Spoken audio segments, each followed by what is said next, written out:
Hi, and welcome to your Tuesday 2-minute tip that is now on Thursday, and I almost never can stop talking within 2 minutes. So I'm doing a food storage series, and last week I talked about tomatoes. You can find that on my YouTube channel, and this week we're talking about onions, okay?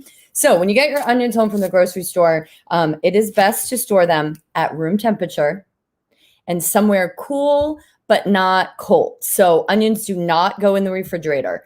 Moisture that you get from the fridge and cold is not great for them. But something like, think a basement, like a dry basement or a pantry.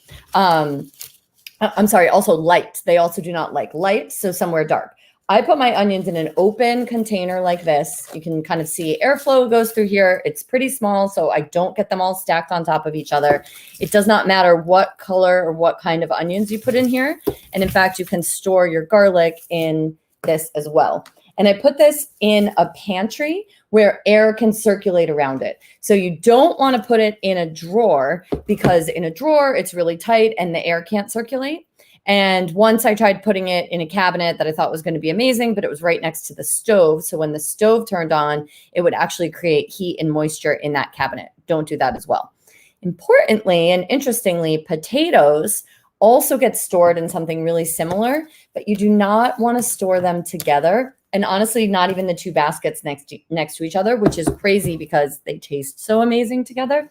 But something about the gases that the onions emit and the potato emits, it makes the potato rot faster. So store your potatoes separate. We'll do potatoes later, but also not in the fridge. But don't store them with your onions.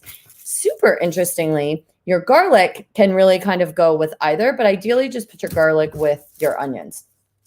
The other really interesting bit is that if you take a half of a sliced onion or a quarter of a sliced onion and you have an open avocado that you want to store for later, you can put them in a glass container next to each other.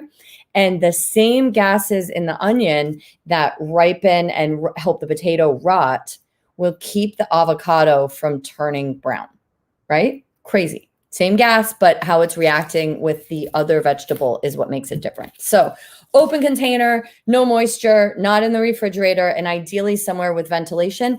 And onions, I mean, they're a root vegetable, right? These things are made to last for a really long time. Like you could store onions for 6 months as long as it's under the correct conditions.